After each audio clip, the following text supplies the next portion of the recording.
deflections. An interesting topic in its own right. And here, turn the lights down.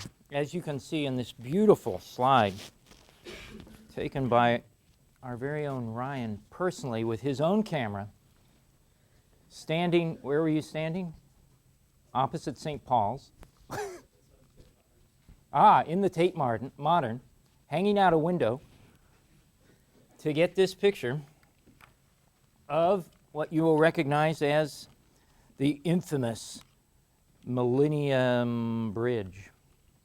This is the one that they put up, and when it opened, everybody walked across it, and it was so bouncy they nearly fell off. It was a catastrophe. This was not so long. Well, my, how time flies. 2000. It was 9 years ago. Oh my goodness, almost 10 years ago. And the problem was, you see everybody peacefully, oh man, I have a video of people falling off this bridge. Well, it's too late. I'll show it next time. Monday. But the problem was, they had analyzed it, and it's not like people don't know what makes bridges bouncy. When you walk in cadence, everybody in step, there's the rhythm of your pace sets up a vibrations in the bridge, and if they correspond to the natural frequency of the bridge, you've got problems because it resonates, and then it increases in amplitude, and it can destroy the bridge. This is why you see commonly in Europe, you don't see it much here, I guess we don't have armies that march around as much, but they have a little sign, Schritt nicht halten or something, or break cadence, whatever the little sign says, that you're not supposed to march your army across the bridge in March. They have to, you say, stop, and everybody goes, okay, across the bridge. They sing songs, it's a little bit of a light spot for the soldiers. Well, when they put this one up, a funny phenomena happened that instead of it bouncing up and down, it swayed side to side. And as people would walk across it, I have a video that it's head on of the people going like this. And it got so severe that they couldn't walk across it practically. And they couldn't figure out initially what caused it, because they had taken into account this vertical harmonic business, but it was swaying sideways. And they sent out, actually at that time I was working in Stuttgart, Ovarup did the bridge. In fact, they sent out letters to a lot of different, emails to a lot of different firms that they thought might be able to comment on this. And our firm got a letter. I was working with RFR. And we sat there, and it was all very secretive. They didn't want it to come out in the newspaper that they had no clue why this was happening. And they closed the bridge. They had to close the bridge. And it took a few weeks before they did find somebody that knew the answer. There was a paper that had been published like a decade before, quite a bit before, in Japan, but it had only been published in Japanese, and nobody that read English could understand it. So they got a translation of it, and what it was a phenomena, and then they later proved it out. They took. I also have a video of this. The staff of Ovarup in London. And they marched them back and forth across the bridge, on their lunch hour, to try to get it to make the effect. And what they discovered was that the bridge did have a tendency to sway like this, but it wouldn't have been a problem, except that when it started, as soon as the bridge started to sway a little bit, it threw you sideways. As you're walking, it would throw you. Unlike a vertical bounce, you don't usually, the bounciness of it vertically doesn't affect how you walk. I mean, it may interrupt how you walk, but you don't start walking in tune to the bounciness, really. It's very difficult because you have a natural pace, and you don't alter your natural pace. But the movements back and forth sideways, it would push you. You know, as a bridge goes this way, how would you go? You'd have to go the other way or something, I don't know. So you do respond to the movement of the bridge. In fact, you respond in sync with it. As the bridge moves, you do this, so that you start putting your, you should have left the lights on, sorry. You start putting your feet down like this, and it amplifies that movement of the bridge, so that in effect, the movement of the bridge forced everybody to walk not only in cadence, but in cadence horizontally, that they're all walking with what they call the drunken sailor walk, you know, this kind of like this. You know, they're staggering. You got the whole population staggering across the bridge. So once they figured out that that's what was causing it, then they had, in fact, didn't we watch the Tower Without Ends in here? That engineer, Tony Fitzpatrick, worked on it and devised the damping system. It has a hydraulic damping system underneath that prevents it then from this sideways motion. So it was kind of interesting because it's an example of a situation where because nobody had really been building bridges so thin. This bridge, if we had, you're probably familiar with it, the picture from the elevation of it from the side, it's very thin. It's very thin, very elegant bridge. And so it is very flexible, but it's held in place, I mean, against the vertical loads by those high tension cables. See, those are tensioning it, those cables that you see. And that post-tensioning or pre-tensioning, whichever it is, allows it to support the load, but it's very flexible. And it's flexible. They accounted for the vertical displacement and the resonance. They had taken that into account in the design, but not nobody had even considered horizontal, because people don't walk normally. I mean, you don't design, why would you design for a person, you know, a whole group of people walking like this? You'd say, why would they walk like that? Come on, nobody's going to do that unless they're playing some sort of band music and everybody starts doing some strange dance. No, okay, we won't allow dancing on the bridge. You know, that's how Avignon fell, right? Everybody was dancing on the bridge. Yeah, didn't you always sing that as a little kid? They are dancing in the rain, and the bridge fell down. Oh, gosh, dumb. Oh, well, so it's an example where, in pushing the limits of the structural capability, or I guess of the system, that they discovered a problem that had never occurred before. This phenomena of people walking in resonance to the bridge. It just wasn't a problem that had come up, so hadn't designed for it. So interestingly enough, you can create your own problems, I guess, is the moral of that, or something. Anyway, well, a little bit of an aside. I'll have to remember, you can remind me, bring that video to class. Might be interesting to see it, since you have that. But what we're going to talk about today is deflection. And there are a couple different methods to solve, yeah, it's actually not deflection. Why do I keep saying deflection? The forces in continuous span beams. One of the methods to solve for forces in continuous span beams is by using deflection. Here, maybe you should turn the lights on. This is what we're talking about. Beams over more than one span. Up to now, we've been looking at beams like, beams like this, right? This is a simple span beam.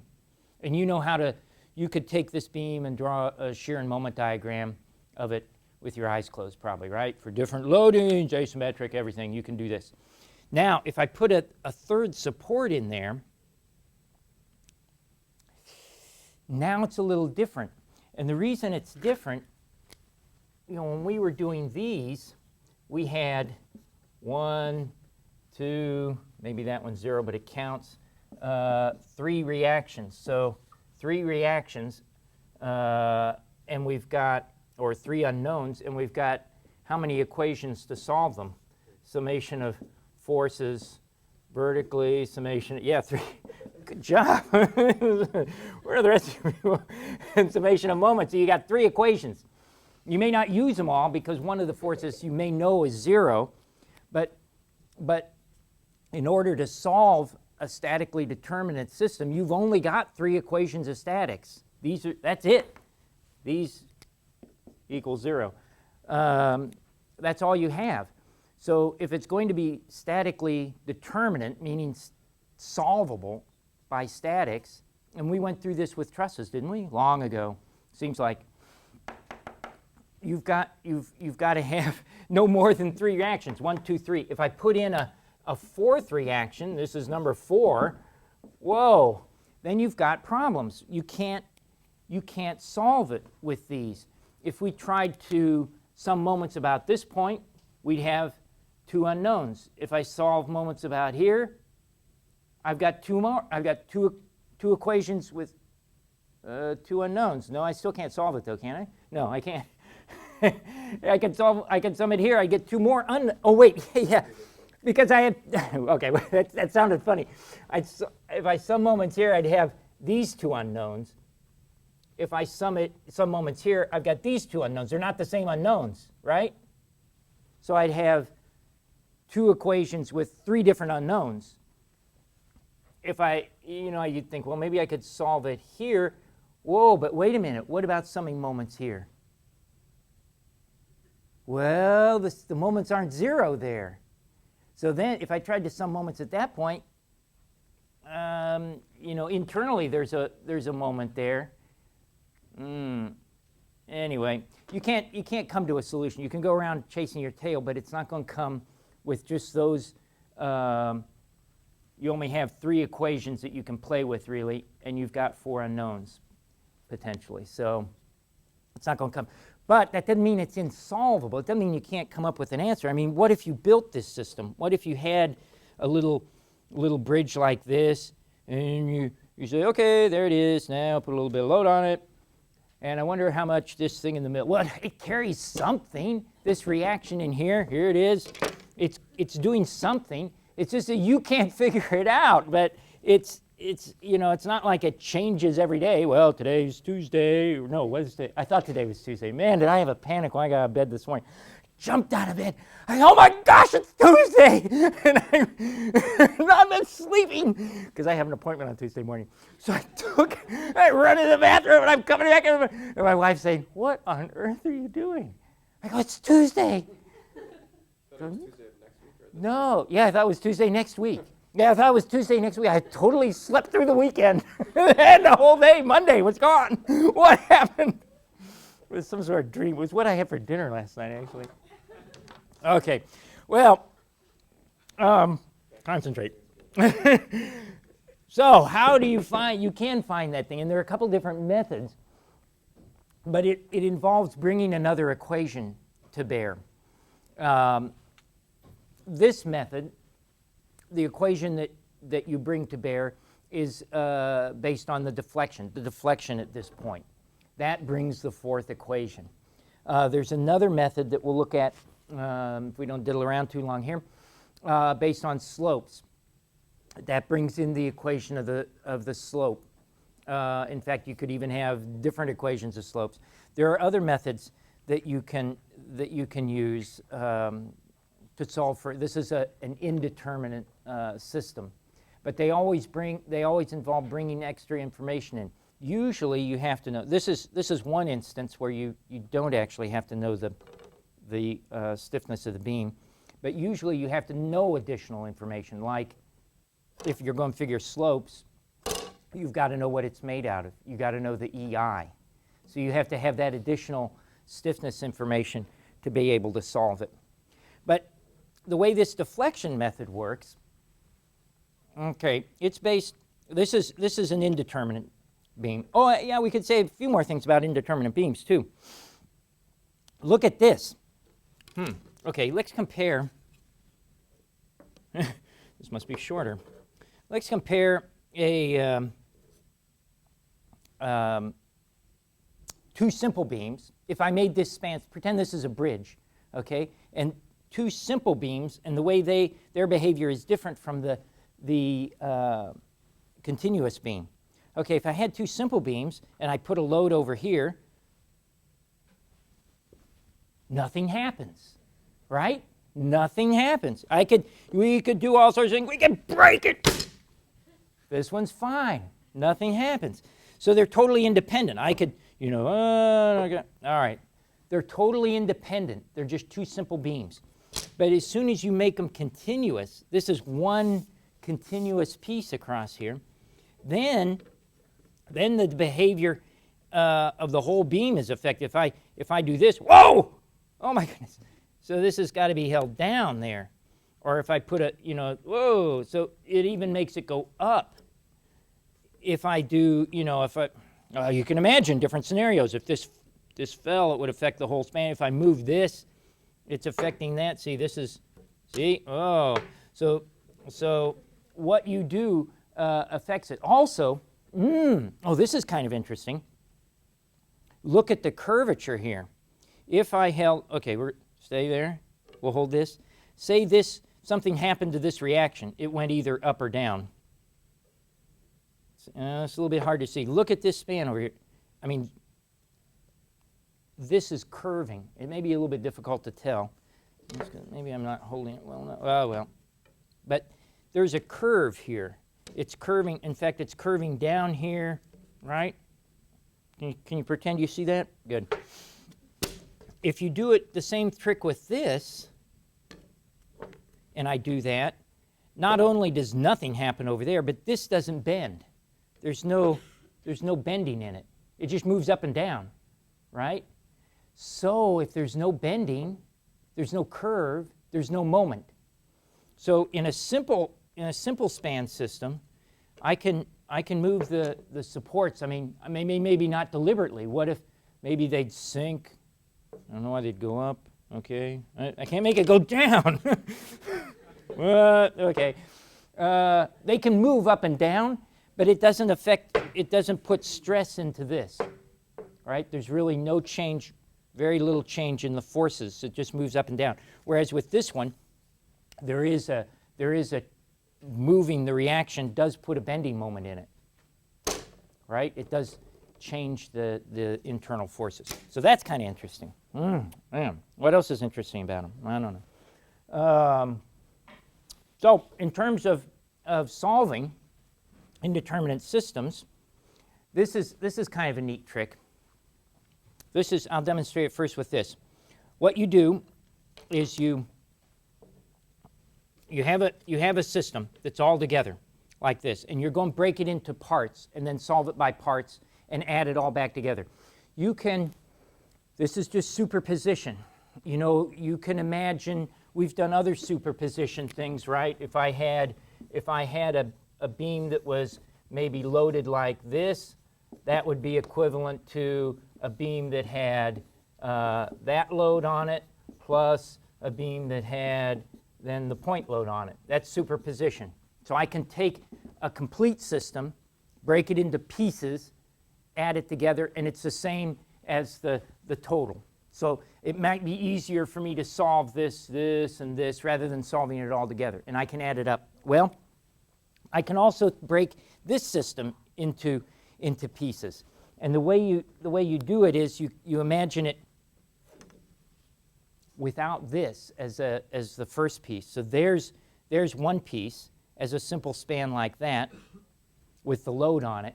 Then the second piece is actually the reaction as if it were a load, and that would be going in the other direction. I can't quite do this. Hey, bring your finger over here. You're fired. Okay, hey, good. So, and that's the other one. So you add those two together, and on top of that, thank you. One additional piece of information. But the deflection here is 0. There's not going to be any deflection there. So I can take what I can add up here. Maybe it's up there. Do I have to draw this, or can I point to it? Here's a complete system. I take away that, and I analyze this, and what I analyze is the deflection here. Let's find out what the amount of deflection. And I can do that because this is a statically determined. I can just look up the equation 5WL, and that gives me that deflection. I can even leave the EI out. I mean, I can leave it, solve for delta EI. Meaning I don't need to know the stiffness of that. Then I put in some load. Now, I don't know what this load is, but it's some load. It's something. We'll call it B. What on earth is B? P. Let's call it P. I don't like B. What is B? Oh, A, B, C. Okay, good. All right, call it B. But it's the same as P. And then we can put it into this equation and find that's going to cause a deflection upward, right? I mean, this is it's just this upside down. And that has a formula, right, that you can look up. It's right there, PL cubed over 48. So now, this deflection and that deflection, when they're superimposed, equal that deflection. And what's the deflection there? 0. So you just take these two, equate them to 0, add them, set them equal to 0, and then you solve for, there's the unknown. Which is that, which is that, which is that. Turn the lights out. Perfect. Beautiful. What a system. All right. So, whoop, wrong way. So here's an example. Lovely little example. Here's a beam. What's got extra support here in the middle? R1, R2, R3. Yeah. It's got a continuous load on it, plus these 3-point loads. Multiple loads. Now, the one limitation in this is that the loads do have to be symmetric. And the reason for this is that deflection that adds up, that's adding up at the center line. It has to be a symmetric deflection, so that well, whatever.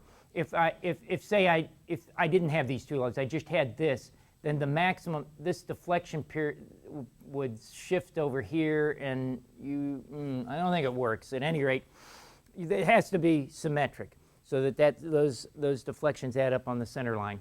So yeah, so this has to equal that.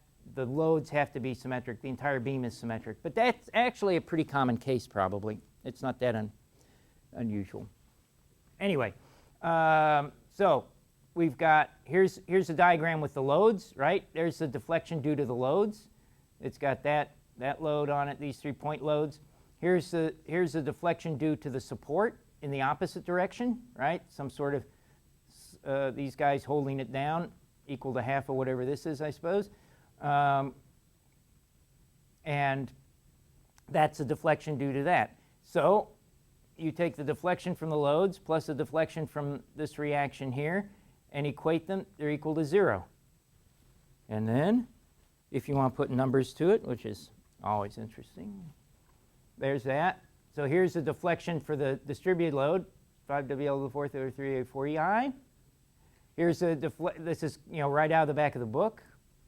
Here's the deflection for the 3-point loads, 19 PL cubed over, also out of 3A4EI. Wow, isn't that strange? Okay. You add those together, you plug in all the numbers. The EIs, you don't even really have to know that you watch this EI, it's going to disappear, I think. They just add. It would be the same EI, right? It's a continuous beam. Okay, so that gives me then this number I get. This is the loads, right? So all this reduces to that over EI. Now I equate that. This is the deflection. I set that equal to the deflection from the reaction. And that has this formula. This is the point load. This would be P L cubed over 48 EI. So I put in this would be the total span, right? and this would be the unknown, the P and 48 EI. So that comes out like that. Now this is equal to this, right? This is equal to this, those two. The EIs cancel out, and the only unknown is this R2. So you can solve for R2. That comes out in this case at 85 kips.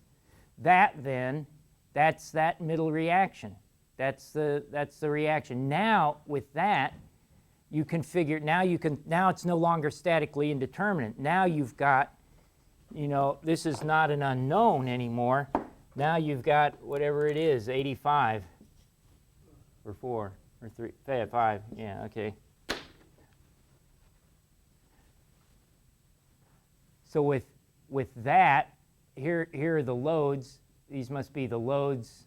Kind of hard to tell. Yeah, it's so hard to flip back and forth here. Where it goes backwards this way? Yeah, these are the loads. 2, 4, 6, and 1 times 60. So it's 60 and 60. Those are the loads. So here are the loads. Here's that reaction, and here are these two reactions. Okay, now the thing's symmetric, right? So those two end reactions, whatever they are, these two reactions are going to be equal. You know that much because it's totally symmetric. This is going to equal that. You just didn't know what that one in the middle was. So now you do. So, okay, so now you've got, you're able to solve that. You take this away, the total adds up to 0, so these two then are each equal to half of what's left after you subtract there, which is R1 equals R3, the two ends in that. Sweet. Now you've got all three reactions, right? So now it's not only not statically indeterminate, it's totally solved. All you have to do is build the shear and moment diagrams if you want to know about it. Okay, so here are the reactions on it. There's the one that you saw from the deflection. There's the other one that came out equal to that one. Now the rest of it is just like you've done in the past. You go up 17, then you drop from here to here 1 times 15, so it's dropping down to there. Then it drops by 20. Then it drops again another from this load, another 15 goes down to there. Then it goes up 85, which would be up here somewhere. Then it drops 20, so it comes back down to there. Drops 15, drops 20, drops another 15. Whoa, how come that's 17? Oh, there, drops 17, whatever. Oh, no, there. Drops. When it dropped 20, it went to negative. Okay, then up. So it comes back up to 0, and that's your shear diagram. You figure all the areas, and then you can get your moments. So these are, parabolas with little peaks on them there. Totally solved. Piece of cake. So that then is a simple method to solve any symmetric beam. Now the next method is a little bit more versatile in that you can solve. This is also for two continuous spans, but with this you're able to solve asymmetric cases that are like this, some strange loads, some strange, uneven loads, uneven spans. And this also works on the idea of superposition, but it looks at the superposition of slopes, or the addition of slopes. Rather than last time we looked at the addition of the deflection, here we're going to add up the slopes, and it builds on a formula that came from here. Turn that big light on. That we kind of oh gosh, I left that open. That we kind of skipped over from last time, but we'll go over real quick here. At the end of the last chapter, there was an interesting little bit on what is sometimes called a weightless stick, and it goes like this: if you had a beam like that didn't have any load on it, or rather the load was, say, a moment here at the end. Say that was the load. Okay, it's just imagine it, floating in space, totally weightless, and then somebody grabs it and does that. Did I do that right? Yeah. Okay. So it does put a load on it, okay? In fact, you can imagine there's got to be a reaction over here. This reaction is holding it down, right? So there's a reaction downward on that side, and by the summation of vertical forces, there must also be an equal reaction over there. This is a distance L, and this reaction, if you sum moments over here, would have to equal M over L, I think, right?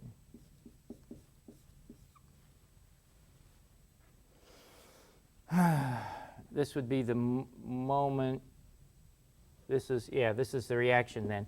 And this one is in the opposite direction, M over L. Now, if you build the shear and moment diagrams, what do you get?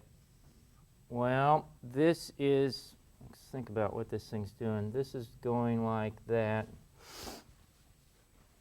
This goes up by ML, right?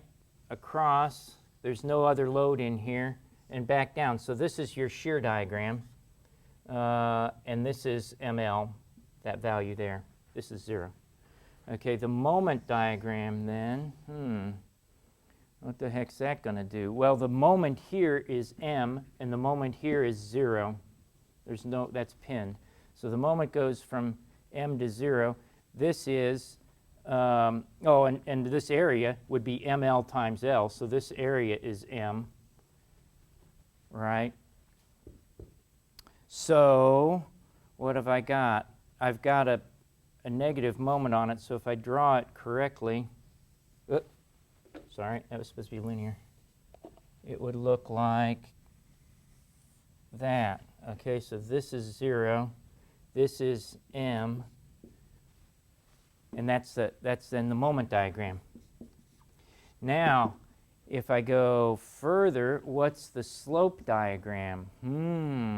Well, this isn't a very difficult area, right? That must be, this is L, ML over 2, right? ML over 2. Yeah, I think that's the area. It's just the area of a triangle. The slope, it has slope at both ends. Here's the slope going up. Here's the slope going down. And it's going to be parabolic. So, can I draw it down here? This will just fit. I should have drawn it a little closer together. Positive here to negative down there. I think it's going to be like, that's probably too far. All right, what the heck. That's supposed to be a parabola. And it comes out, there's the vertex, because this comes to 0. Whoops, there's 0. So there's my parabola. Now you could find the area of this parabola. This distance here from here to here should be ML over 2. And you can play around a little bit, but rather than, I don't want to derive the whole thing. If you look on page 246, somewhere, he gives the values for these, and that one is ML over 3. Let me put that up, M up a little bit. That goes to that. This value here, this is for the theta, is ML over 3, and this value on this one is ML over 6. So those are the two, which you can get through areas. It just takes a little bit of time because you have to also get these distances. I think this is 2/3. It's a 2/3, 1/3 break there, like that. Anyway, so you come out with that. Now, you can use this then as a formula, or as a, the same as the given formula in the back for the other standard cases, like, say you had a distributed load, and this this slope here is equal to whatever it says back here. I don't know offhand, but on that data sheet, where the heck is it? Back here, it would probably give it to us, right? Oh, yeah. This D25, PL squared 6 over 6. No, that's the wrong one. WL squared over 24. This would be theta equals the big W, which is that, right? L squared over 24. So I'm just saying there are formulas for these that are in the back for the end slopes, the slopes at the end. Now, with that information, then you can play this little superposition game, and this is kind of interesting. You can break this beam up into 4 pieces. We're going to break it in half right there. Okay, split B right in the middle. Not a very polite thing to do to B, but that'll give me a span over here and a span over here. And I'm not, normally you wouldn't split. This is a little bit strange to be splitting B's, but you're not after that value anyway, so I don't think it'll matter. These are the values that we're after. What's the slope on this side? This then becomes a simple, we'll imagine it is broken here. Okay, so this is a simple span, and this is a simple span. Well, if we break it there, we've taken out a moment, right? Because when you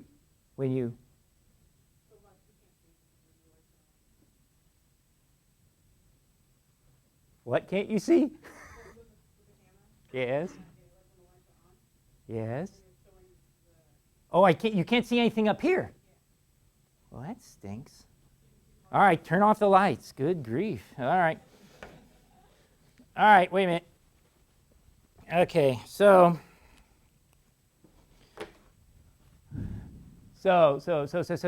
okay, so you've broken this in half, so you've released a moment. There's a moment missing here. To make this picture back to this picture, you have to put that moment back in. So here it is down here. This is the negative moment that you're taking out. So now if I add this moment, this piece here, plus these 2 simple spans, then I'm back up to this. So this is the superposition that's going on. It's separating that middle moment and making it a separate piece. Now the moment's all by itself down here.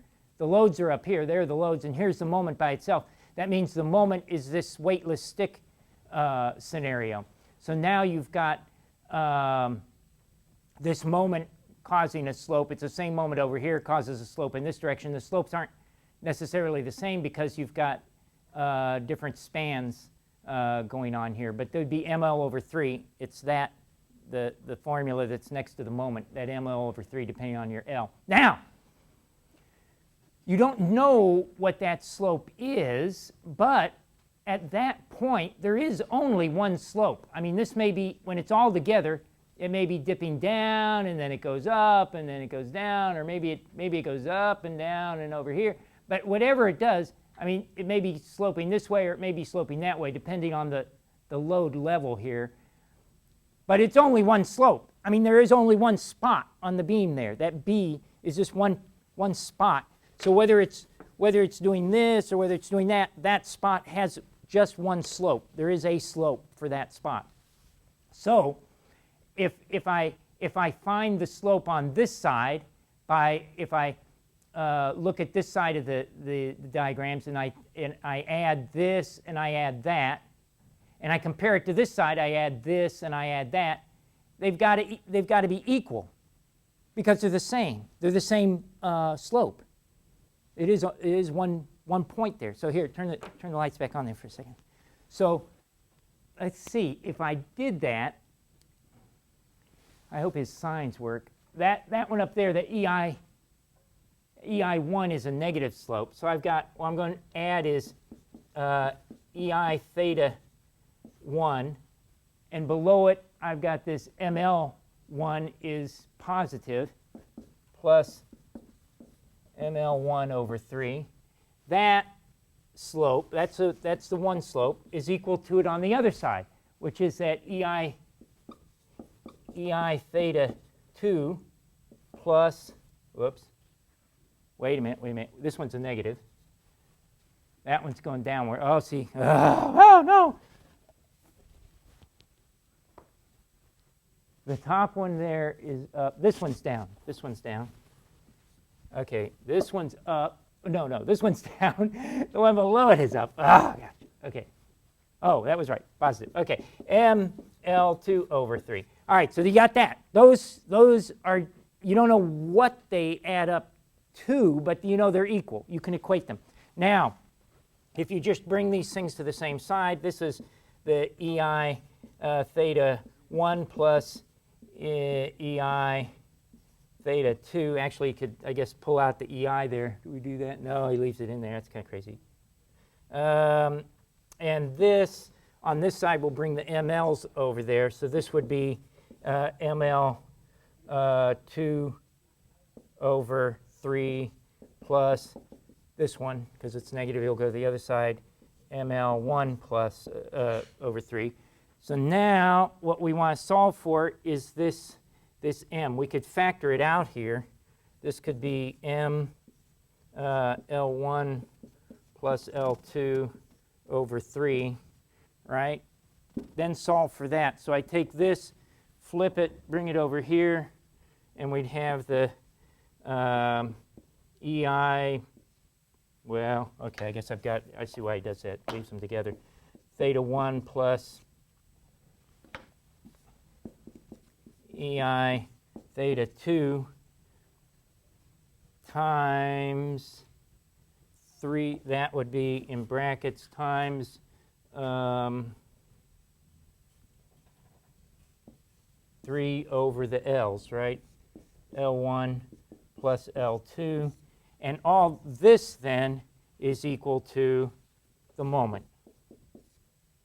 So you can solve for that moment. Now you're solving for the, so given these slopes, you've got to be able to get these two slopes, but these are coming from the load cases. The other ones, you just need to know the distances, right? And you end up solving for the moment. So you solve for this moment, this unknown moment. And once you set that up as an equation, you solve that moment. Now you've got another piece of information. Now you can solve, now it was indeterminate, but now you don't know the reaction there, but you know what the moment is there. So with that piece of information, that gives you another equation that would allow you to solve the indeterminacy. So now you can, now you can turn the lights back out, and we'll go through an example of that. It's just a matter of plug and chug, really. Here's an example. Two uneven, well, happen to have even spans. Well, that's nice. But it does have uneven loads, 27, 27, and here's a distributed load. Okay, so you can find, the first thing you want to do is you break this apart into two separate cases. Okay, and then you find the slopes here, theta 1 and theta 2, due to these loads. So you have to look up this load case. That must be this PL squared over 9. That equals the EI theta for there. So you plug that in and you get a number. Then you look up the other load case for this one. This is the one we just wrote down over here. WL squared over 24. That's for this case. So that gives you that theta. That you plug the numbers in there and you get that. So you got these two numbers for the EI theta values. Those numbers go into the equation here, right? 3, and then the spans add up, 24 and 24 to 48. You plug all the numbers in and you get, voila, the number, the moment, 180 kips. Now that's the moment, the internal moment at that reaction. So you could then piece that together. Now you've kind of got to back calculate. Yeah, actually what you've got to do, you've got to plug that into here, find these end reactions, and subtract. Let's see if I do that on the next slide. Yeah, oh yeah, good. Okay, so now you've got to add up, find the end reactions. So here are this, by superposition, here's the simple cases, I mean the loads. These loads, on this side it produces these end reactions. Over here this 48 divides evenly 24 and 24. This is the weightless stick case. That's this case. So the M, you just found the M. That's the M. The end reactions are M over L. So here's that M 180 divided by the span, I think was 24. That gives me 7.5. That's the reaction there. 7.5 going up there. There's the moment 180.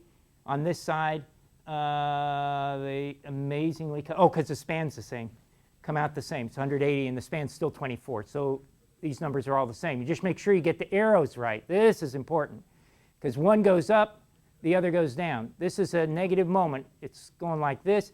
You have to kind of imagine it, right? It's a negative moment. It's twisting, putting tension in the top. That's going to cause this, you got to be downward on that side. That one's got to be downward. That. And this side has got to be downward. And the other's opposite, upward in the middle. Now you just add them together. 27 is going up. You get that. I mean, this one subtracts. This one adds. Well, you got to add all four of these. Okay, you get that. These two subtract, and you get that. So this gives you then R1, R2, R3. Those are the three end reactions.